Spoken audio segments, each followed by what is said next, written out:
నమస్కారం అందరికి. ఇప్పుడు మనం నెక్స్ట్ గ్రామర్ టాపిక్ చూద్దాము. Understanding non verbal data. So understanding non verbal data అంటే నాన్ వర్బల్ అంటే ఏంటిది? ఏదైతే ఇలా మనకి డయాగ్రామ్స్ లాగా ఉంటాయో వీటికి కొన్ని క్వశ్చన్స్ ఇస్తారు, దానికి మనం ఆన్సర్ చేయాలి ఆ డయాగ్రామ్ చూసి. సో ఇక్కడ మనకి ఫస్ట్ ఏముంది, పై చార్ట్స్ ఉన్నాయి. సో పై చార్ట్స్ లో మనకి ఇలా ఓ డయాగ్రామ్ ఇస్తారు, అందులో పక్కన ఇలా బాక్సెస్ లో మనకి దాని రిలేటెడ్ ఏ డయాగ్రామ్ కి రిలేటెడ్ దానికి ఇలా మనకి ఏంటిది అది అని చెప్పి రాసిస్తారు. సో కింద కొన్ని క్వశ్చన్స్ ఇస్తారు, ఇచ్చిన దానికి మనం ఆన్సర్స్ చేయాలి. అది మనకి పై చార్ట్స్ లో ఎలా సాల్వ్ చేస్తారని చెప్పి. సో ఫస్ట్ మనకి ఇక్కడ ఏమి ఇచ్చారు, పర్ఫార్మెన్స్ ఆఫ్ స్టూడెంట్స్ పర్ఫార్మెన్స్ ఎలా ఉంది. 19% ఏమో డిస్టింక్షన్ వాళ్ళు ఉన్నారు. నెక్స్ట్ ఎవరైతే మెరిట్ వాళ్ళు ఉన్నారో వాళ్ళు 31% ఉన్నారు. నెక్స్ట్ ఫెయిల్ వాళ్ళేమో 12% ఉన్నారు. ఇంకా ఎవరైతే పాస్ వాళ్ళు ఉన్నారో వాళ్ళు ఎంతమంది ఉన్నారు, 38% ఉన్నారు. నెక్స్ట్ ఇక్కడ మెరిట్. ఇప్పుడు మనకి ఇక్కడ కొన్ని క్వశ్చన్స్ ఇచ్చినారో ఏమి ఇచ్చినారో చూద్దాం. How many segments are given in the pie chart. So pie chart లో ఎన్ని సెగ్మెంట్స్ ఇచ్చారని అడుగుతున్నారు. 1 2 3 4. సో 4 సెగ్మెంట్స్ ఇచ్చారు కదా, సో 4 అని చెప్పి రాయాలి. ఆన్సర్ మనకి 4. Next what percentage of students just passed as shown in the chart. So pass ఏదైతే మనకి ఈ చార్ట్ ప్రకారం జస్ట్ పాస్ ఎంతమంది అని అడుగుతున్నారు. సో పాస్ ఎంతమంది, 38% కదా. సో 38% మన answer. Next what percentage of student got merit ఎంతమంది, 31%. Next what is the total pass percentage of students. మొత్తం స్టూడెంట్స్ అందరిది పాస్ పర్సెంటేజ్ ఎంత అని చెప్పి అడుగుతున్నారు. సో మొత్తం స్టూడెంట్స్ ది పాస్ పర్సెంటేజ్ అంటే ఎట్లా చేస్తాము, ఫస్ట్ 38 అంటే ఫస్ట్ ఏది తీసుకున్నాం మనము, పాస్ ఎంత మంది అది తీసుకున్నాం 38, మళ్ళీ 31 ఏదైతే మెరిట్ ఉందో అది తీసుకున్నాం 31. నెక్స్ట్ ఏదైతే మనకి ఇది డిస్టింక్షన్ లో పాస్ అయిన వాళ్ళు ఉన్నారో వాళ్ళది తీసుకున్నాము. సో మొత్తం టోటల్ చేస్తే మనకి 88 వస్తుంది. సో అది మనకి పాస్ పర్సెంటేజ్. ఎందుకు మనం ఫెయిల్ ది తీసుకోలే, మనం ఉట్టి పాస్ పర్సెంటేజ్ చేసినాం కాబట్టి ఫెయిల్ ఒకటి వదిలేసి మిగతా మూడిటివి ప్లస్ చేసుకుంటే వచ్చే ఆన్సరే మనకి పాస్ పర్సెంటేజ్ అంటే. Next what percentage of students got distinction ఎంత మందికి వచ్చింది, 19% కి వచ్చింది distinction. Next what is the combination percentage of students who passed and who got merit. Passed ఇంకా మెరిట్ స్టూడెంట్స్ ది ఎంత పర్సెంటేజ్ అడుగుతున్నారు. సో 38 ప్లస్ 31 ఎంత, 69.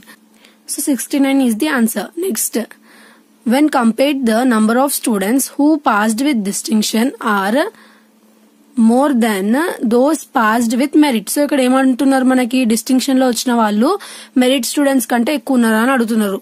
సో డిస్టింక్షన్ లో వచ్చిన వాళ్ళు మెరిట్ స్టూడెంట్స్ కంటే ఎక్కువ ఉన్నారా, లేదు కదా. సో ఫాల్స్ అనేది మన ఆన్సర్.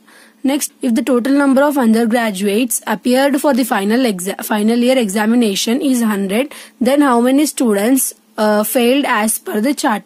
సో ఫెయిల్ ఎంతమంది అయినా అడుగుతున్నారు. సో ఫెయిల్ 12% కదా. సో ఇలా మనం సాల్వ్ చేయాలి పై చార్ట్స్. సేమ్ ఇలానే మనకి పై చార్ట్స్ లో ఇలానే వస్తాయి. పై చార్ట్స్ క్వశ్చన్ అన్ని ఇంతే. ఒకసారి చూడండి, ఇక్కడ మనకి హాబీస్ ఆఫ్ పీపుల్ ఇచ్చినారు. ఫస్ట్ మనకి ఏం అడిగినారు, పై చార్ట్ ఏం చెప్తుంది, హాబీస్ ఆఫ్ పీపుల్ గురించి చెప్తుంది. నెక్స్ట్ ఎన్ని హాబీస్ ఉన్నాయి ఇక్కడ, 1 2 3 4 హాబీస్ గురించి ఉంది. Which is the most preferred hobby. ఇందులో మోస్ట్ ప్రిఫర్డ్ హాబీ ఏంటిది, 39% కదా. సో ఇది రీడింగ్ అనేది ఆన్సర్ మనకి. Next people with the hobbies of dash and dash are most equal to those with reading hobby. ఇది రీడింగ్. నెక్స్ట్ ఇది dancing. ఇలా మనం రాసుకుంటే మనకి పర్సంటేజెస్ ఈజీగా అర్థమవుతాయి. నెక్స్ట్ ఇది కుకింగ్. నెక్స్ట్ ఇది ట్రావెలింగ్. సో ఇక్కడ మనకి ఏం అడుగుతున్నారు, people with the hobbies of dash and dash are almost equal to those with reading hobbies. Reading హాబీకి ఈక్వల్ ఉన్న 2 హాబీస్ ఏంటివి అని అడుగుతున్నారు.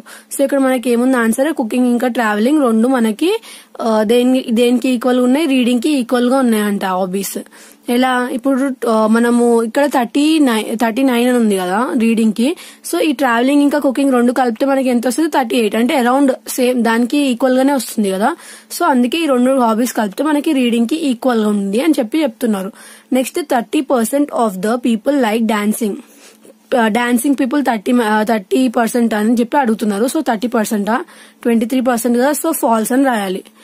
Next which is the least preferred hobby. అన్నిటికంటే లీస్ట్ ప్రిఫర్డ్ హాబీ ఏంటి, ఇక్కడ 18% ఉన్న cooking. So cooking is the answer. Next people who have the hobby of cooking are 18%. Cooking వాళ్ళ హాబీ ఉన్న పర్సన్స్ 18% అని అడుగుతున్నారు. సో ఇక్కడ 18% ఉంది కదా, సో ట్రూ అని రాయాలి, true. Next, if people who like cooking also like dancing, then what would be the percentage of people who like dancing.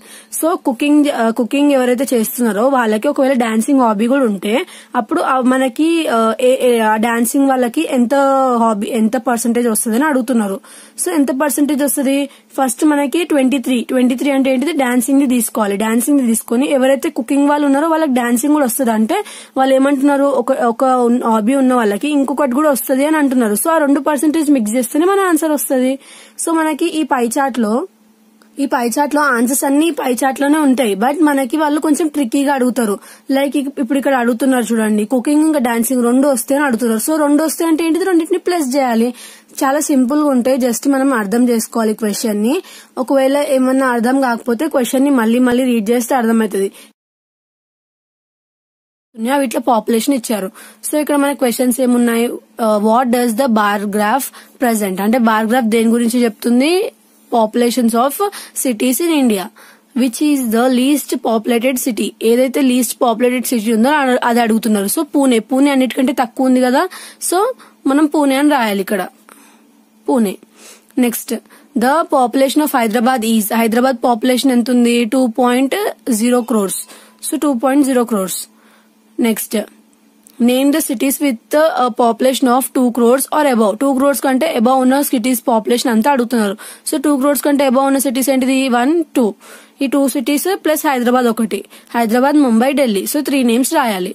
Next, how many cities are presented in the bar graph. Bar graph లో ఎన్ని cities ఇచ్చినారు, 1, 2, 3, 4, 5. So 5 cities కదా, 5 cities is our answer. Next, the population of Mumbai population ఎంత అని అడుగుతున్నారు. Mumbai population ఎంత, 3 crores. Next, the population of Bengaluru is 1 crore. True or false. Bengaluru population మనకి ఎంత అంటున్నారు, 1 crore అంటున్నారు. 1 crore ఏనా, 1.5 crore. So false.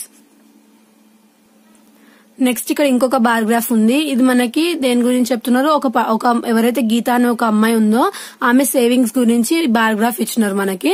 So first మనకి ఇక్కడ ఏమని అడుగుతున్నారు, what does the bar graph present. Bar graph దేని గురించి చెప్తున్నారు అంటే గీతా సేవింగ్స్ గురించి మనకి బార్ గ్రాఫ్ ఉంది కదా, సో తన పేరు రాయాలి. అక్కడ పైన ఏం హెడ్డింగ్ ఉంటే అది రాయాలి మనం ఇక్కడ. In which month did Geeta save the highest amount. ఏ మంత్ లో గీత ఎక్కువ అమౌంట్ ని సేవ్ చేసింది. సో అన్నిటికంటే లార్జెస్ట్ ఉంది ఇది కదా, సో ఈ మంత్ ఏంటిది, ఫిబ్రవరిలో మనకి గీత ఎక్కువ సేవ్ చేసింది. During which 2 months did Geeta save very low amounts. అన్నిటికంటే ఇవన్నీ దాంట్లో ఏ మంత్స్ లో తను చాలా తక్కువగా సేవ్ చేసిందని అడుగుతున్నారు. సో ఇవి 2 మాత్రమే చిన్నగా కనిపిస్తున్నాయి కాబట్టి ఈ 2 months నేమ్స్ రాయాలి, జనవరి ఇంకా March. Next, how much did Geeta save in the month of మేలో ఎంత సేవ్ చేసిందని అడుగుతున్నారు. సో మేలో ఎంత సేవ్ చేసింది, 3000 సేవ్ చేసింది. Next, how much did she save in the month of April లో ఎంత సేవ్ చేసిందని అడుగుతున్నారు. సో ఏప్రిల్ లో ఎంత సేవ్ చేసింది, 4000. మీరు ఇలా చూసుకోవాలి, ఏప్రిల్ ఎంత సేవ్ చేసింది, 4000. ఇలా state. How much more did she save in the April than in March. అంటే మార్చ్ లో కంటే ఏదైతే ఏప్రిల్ లో ఉందో అందులో ఎంత ఎక్కువ సేవ్ చేసిందని అడుగుతారు. సో 3000 ఎక్కువ సేవ్ చేసింది. లైక్ ఇప్పుడు ఇక్కడ మనకి ఎంత ఉంది, 1000 ఉంది. బట్ ఇక్కడ ఎంత ఉంది, 4000 ఉంది. అంటే 3000 డిఫరెన్స్ ఉంది కదా. సో ఆ 3000 తను ఎక్కువ సేవ్ చేసింది మార్చ్ నుంచి ఏప్రిల్ కి అని చెప్పి రాయాలి. Next, how much money did Geeta save in the month of March లో ఎంత సేవ్ చేసింది అని అడుగుతున్నారు. మార్చ్ లో ఎంత, 1000 కదా, సో 1000 అని రాయాలి. In the month of May Geeta save ₹300. మేలో తను 300 సేవ్ చేసిందా అని అడుగుతున్నారు. సో ఇక్కడ మనకు మేలో ఎంత సేవ్ చేసింది, మేలో 3000 దాకా సేవ్ చేసింది. సో 3000 కాబట్టి 300 కాదు. సో ఇది ఫాల్స్ అని చెప్పి రాయాలి. సో నెక్స్ట్ మనకున్న టాపిక్ ఏంటిది, ట్రీ డయాగ్రామ్స్ అంటే ఏంటిది. సో ఇలా మనకు ఒక చార్ట్ ఇస్తారు. ఆ చార్ట్ లో నుంచి మనకు కొన్ని క్వశ్చన్స్ ఇస్తారు. ఆ చార్ట్ నుంచి డిపెండ్ అయి ఉంటాయి. సో మనం ఏం చేయాలి, వాటికి ఆన్సర్స్ రాయాలి. ఏదైతే టాపిక్ ఉందో చాలా చాలా ఈజీ టాపిక్, మంచి స్కోరింగ్ టాపిక్ కూడా. సో ఇక్కడ మనకి ట్రీ డయాగ్రామ్స్ ఇచ్చినారు కదా. సో మనకి దేని గురించి ఇచ్చినారు, బ్రాంచెస్ ఆఫ్ లిటరేచర్ గురించి ఇచ్చినారు. What does the tree diagram describe. దేని గురించి డిస్క్రైబ్ చేస్తుంది, లిటరేచర్ గురించి కదా. సో బ్రాంచెస్ ఆఫ్ లిటరేచర్ అంటే హెడ్డింగ్ ఏముందో అది రాయాలి. Next how many main branches of literature are given in the diagram. So ఎన్ని మెయిన్ బ్రాంచెస్ 1 2 3 4 అంటే దీనిలో స్టార్టింగ్ ఉన్న ఏవైతే ఉన్నాయో అవే మెయిన్ బ్రాంచెస్ మనకి. సో 4 మెయిన్ బ్రాంచెస్ అని చెప్పి రాయాలి. Next in which branch of literature can one find imaginative aspect. Imaginative aspect ఎక్కడ ఉందో చూసుకోండి. ఇమాజినేటివ్ ఆస్పెక్ట్ చూసుకుంటే మనకి ఎక్కడ ఉంది, పోయిటరీలో ఉంది. సో పోయిటరీ మన ఆన్సర్. నెక్స్ట్ ఏంటిది, name any one clause of drama. డ్రామాలో 2 ఉన్నాయి కదా మనకి, ఇందులోకి ఏదో ఒకటి రాయమంటున్నారు. సో కామెడీ అన్న రాయండి, లేదంటే ట్రాజడీ అన్న రాయండి. సో 2 రాసినా పర్లేదు, ఎందుకంటే వాళ్ళు అడిగింది ఒకటి కాబట్టి ఏదైనా ఒకటి రాస్తే సరిపోతుంది. Which branch of literature stands close to life. Life కి ఏది దగ్గరగా ఉంటుంది అని అడుగుతున్నారు. సో షార్ట్ స్టోరీస్ ఏవైతే ఉన్నాయో అవి మన లైఫ్ కి దగ్గరగా ఉంటాయి, ఎందుకంటే ఇక్కడ ఏముంది, క్లోజ్ టు లైఫ్. అక్కడే మీకు ఆన్సర్ ఉంటుంది. జస్ట్ మీకు పైన బ్రాంచ్ ఏందని అడుగుతుండ్రు. సో ఆ బ్రాంచ్ నేమ్ రాస్తే సరిపోతుంది. Next mention the number of classes novels are divided into. Novels ఎన్ని టైప్ గా డివైడ్ అయి ఉంది అని అడుగుతున్నారు. 1 2 3 4 5 టైప్స్ గా డివైడ్ అయింది. సో 5 క్లాసెస్ అని రాయాలి. Next mention the number of classes novels are divided into. Next historical approach can be seen in novels, right true or false. Novels లో మనకి హిస్టారికల్ అప్రోచ్ ఉంది కదా, సో ట్రూ అని చెప్పి రాయాలి. Next regional approach can be seen in dash. Regional approach ఎక్కడ ఉంది మనకి, ఇక్కడ రీజనల్ అప్రోచ్ నోవెల్స్ లో ఉంది. సో నోవెల్స్ అని రాయాలి. సో ఇది మనకి ట్రీ డయాగ్రామ్. ఇంకొకటి చూద్దాము ఇందులో ఎగ్జాంపుల్. సో ఇది ఇంకొక ట్రీ డయాగ్రామ్. ఇది మనకి దేని గురించి చెప్తుంది, టైప్స్ ఆఫ్ డిసీజెస్ గురించి. సో ఇక్కడ what does the tree diagram describe అంటున్నారు. సో మనకి హెడ్డింగ్ ఏముందో అది రాయాలి. తర్వాత ఏంటిది, how many main types of diseases are shown in the diagram. So main types of diseases ఏంటిది, communal and non communal. So 2 types చూపిస్తున్నారు. Next mention the reason for obesity. ఒబేసిటీకి మెయిన్ రీజన్ ఏంటిదని అడుగుతున్నారు. ఒబేసిటీకి మెయిన్ రీజన్ ఏంటిది, faulty eating habits వల్ల మనకి ఏంటిది, ఒబేసిటీ అనేది వస్తుంది. Name the medium of infection for typhoid. Typhoid రావడానికి మనకి మెయిన్ ఏంటిది, water. Next stress is caused by. Stress దేని వల్ల వస్తుందని అడుగుతున్నారు. సో ఇక్కడ పైన ట్రీ డయాగ్రామ్ లో చూసుకోవాలి స్ట్రెస్ అనేది ఎక్కడ ఉంది అని. సో స్ట్రెస్ ఇక్కడ ఉంది. స్ట్రెస్ పైన ఫాల్టీ లివింగ్ హ్యాబిట్స్ వల్ల మనకి ఏమొస్తుంది, స్ట్రెస్ అనేది వస్తుంది. Next the medium of infection for influenza is. Influenza దేని వల్ల వస్తుంది, ఎయిర్ వల్ల వస్తుంది. Next hypertension is caused by faulty living habits. Three broad types of diseases are mentioned in the diagram, true or false. So ఇక్కడ మనకి ఏమడుతున్నారు, ఎన్ని types of diseases ఉన్నాయని చెప్పి ఫస్ట్ క్వశ్చన్ అడిగినారు. ఆల్రెడీ మనం 2 టైప్స్ అని రాసేసినాము, కానీ మళ్ళీ లాస్ట్ లో ఏమంటారు, 3 టైప్స్ ఆఫ్ ఇచ్చిండ్రు కదా, ట్రూ ఆర్ ఫాల్స్ అని అడుగుతున్నారు. లేదు ఫాల్స్, ఎందుకంటే మనకి ఎన్ని టైప్స్ ఇచ్చిండ్రు, ఓన్లీ 1 2 టైప్స్ ఇచ్చిండ్రు. ఇక్కడ 3 టైప్స్ అని అంటున్నారు. సో ఇది ఏంటిది, ఫాల్స్.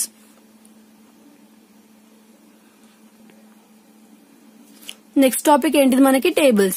టేబుల్స్ అంటే ఏంటిది, ఇట్లా టేబుల్ ఇచ్చి కింద క్వశ్చన్స్ ఇస్తారు, దాని నుంచి మనం ఆన్సర్స్ రాయాలి. సో ఫస్ట్ మనకి ఏంటిది, what does the table show. Table దేని గురించి చెప్తుంది, ఇన్ఫర్మేషన్ ఆఫ్ స్పోర్ట్స్ గురించి చెప్తుంది. How many sports are represented on this table. ఈ టేబుల్ లో ఎన్ని స్పోర్ట్స్ గురించి ఉన్నాయి, 1 2 3 4 5 6 7 8 స్పోర్ట్స్ గురించి ఉన్నాయి కదా. సో 8 స్పోర్ట్స్ అని రాయాలి. Next of these sports which has the highest number of players on the field. Field లో ఎక్కువ highest number of players A sport లో ఉన్నారని అడుగుతున్నారు. సో ఏ స్పోర్ట్ లో 15 మెంబర్స్ ఉన్నది ఇక్కడ, అంటే ఇక్కడ రాసి ఉంది పైన number of players of a team in the field అని చెప్పి ఇక్కడ హెడ్డింగ్ లో ఉంది. సో అక్కడ మనం చూసుకోవాలి హైయెస్ట్ ఏది ఉంది, 15. సో 15 దేనికి, రగ్బీకి. సో రగ్బీ అని రాయాలి. నెక్స్ట్ విచ్ ఆఫ్ దీ sports is played on a wooden surface. Wooden surface మీద ఏ గేమ్ ఆడతారు అని అడుగుతున్నారు. సో ఇక్కడ మనకి సర్ఫేస్ గురించి ఎక్కడ ఇచ్చిందో చూడాలి. ఇక్కడ సర్ఫేస్ ఆఫ్ ఫీల్డ్ అని ఉంది. సో ఇక్కడ మనకి వుడ్ మీద ఏది ఆడతారు, బాస్కెట్ బాల్ అనేది మనకి వుడ్ మీద ఆడతారు. So basket ball is the answer. Next how many of దీ sports have level players on the field at a time. Level players ఉండే స్పోర్ట్స్ ఏంటి అని అడుగుతున్నారు. 1 2 3 స్పోర్ట్స్, క్రికెట్, ఇంకా ఐస్ హాకీ. నెక్స్ట్ ఏంటిది, యుఎస్ ఫుట్బాల్. నెక్స్ట్ ఏంటిది, which of these sports is played with a cylindrical projectile. Cylindrical projectile తో ఏది ఆడతారు అని అడుగుతున్నారు. సో సిలిండర్ ఏది ఆడతారు, ice hockey. So ice hockey అనేది ఆన్సర్. నెక్స్ట్ ఏంటిది, how many of these sports are played on ice. Ice మీద ఏ స్పోర్ట్స్ ఆడతారు అని అడుగుతున్నారు. సో ఇక్కడ మనకి ఐస్ అని చెప్పి సర్ఫేస్ నేమ్ మెన్షన్ చేసినారు. సో ఆ 2 ఏంటివో చూసుకోవాలి. కర్లింగ్ ఇంకా ఐస్ హాకీ 2 ఐస్ మీద ఆడతారంట. Next of these sports which one has the fewest players on the field at a time. So ఇవన్నీ స్పోర్ట్స్ వల్ల ఎందులో ఫ్యూయెస్ట్ ప్లేయర్స్ అనేటివి ఉంటుండ్రో అని అడుగుతున్నారు.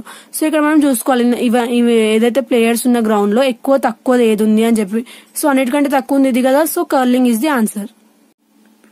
నెక్స్ట్ మనకున్న టాపిక్ ఏంటిది, ఫ్లో చార్ట్స్. ఇలా ఫ్లో చార్ట్ ఇస్తారు, దానికి కొన్ని క్వశ్చన్స్ ఇస్తారు, దానికి మనం ఆన్సర్ చేయాలి. సో ఇవన్నీ నాన్ వర్బల్ డేటానే. నాన్ వర్బల్ డేటాలనే టైప్స్ ఉన్నాయి, pie chart, bar graphs, next మనకి టేబుల్స్ ఉన్నాయి, నెక్స్ట్ ఫ్లో చార్ట్స్ ఉన్నాయి. సో ఇక్కడ మనం ఫ్లో చార్ట్స్ లాస్ట్ టాపిక్ చూస్తున్నాము. సో ఇక్కడ మనకి దేని గురించి ఉంది, how to open a bank account గురించి ఉంది. So what does the flow chart show, దేని గురించి చెప్తుంది, how to open a bank account. Next how many steps are given in the flow chart, ఎన్ని steps, 1 2 3 4 5 steps. Next what should the customer do after completing the application for account opening. Application అయిపోయిన తర్వాత ఏం చేయాలని అడుగుతున్నారు. Account opening అయిపోయిన తర్వాత ఏం చేయాలి, customer completes the application for account opening and submit the identity certificates. So first account opening అయిపోయిన తర్వాత అతను ఏం చేయాలి, ఐడెంటిటీ సర్టిఫికేట్స్ ఏమేమి ఉన్నాయో వీటిని సబ్మిట్ చేయాలి. నెక్స్ట్ ఏం question, what verify certificates and information of the customer. ఏం వెరిఫై చేస్తుంది, సర్టిఫికేట్స్ ఇంకా ఇన్ఫర్మేషన్ ఆఫ్ కస్టమర్ ని ఎవరు చేస్తారు verify, the bank verifies. So bank అనేది వెరిఫై చేస్తుంది. Next where does the customer need to sign, customer ఎక్కడ సైన్ చేయాలని అడుగుతున్నారు. సో ఇక్కడ మనం చూడాలి, the customer verifies deposit slip before sign, deposit slip లో సైన్ చేస్తాడని చెప్పి రాయాలి. Next what does the bank issue at last కి బ్యాంక్ ఏం ఇష్యూ చేస్తుంది అని అడుగుతున్నారు. సో ఇక్కడ ఉంది కదా, the bank issues the deposit balance receipt అని చెప్పి ఇక్కడ రాయాలి మనం ఆన్సర్ లో. Next what step comes before issuing the deposit certificate to the customer. Before అతనికి ఏదైతే డిపాజిట్ సర్టిఫికేట్ ఉందో అది ఇష్యూ చేసే కంటే ముందు ఏం చేస్తుంది బ్యాంక్, ఇది చేస్తుంది. అంటే దీనికి ముందు ఏం చేస్తుంది అని అడుగుతుండ్రు. So the customer verifies the deposit slip before signing it అని రాయాలి. Next what does the bank open for the customer. Customer కోసం బ్యాంక్ ఏం ఓపెన్ చేస్తుంది, అది ఏదైతే కస్టమర్ ఉందో అతని కోసం ఒక అకౌంట్ ఓపెన్ చేస్తుంది కదా, సో అది అని చెప్పి రాయాలి మనం. ఇది మనకి ఎప్పుడైతే ఫ్లో చార్ట్స్ ఇస్తారో అలా ఫ్లో చార్ట్స్ ఇచ్చినప్పుడు ఇలా ఉంటాయి ఆన్సర్స్. ఫ్లో చార్ట్ అనేది ఇలా కూడా ఇవ్వచ్చు, ఇచ్చినప్పుడు మనం ఆన్సర్స్ చేయాలి. ఇవి మనకి క్వశ్చన్స్, ఇవి ఆన్సర్స్.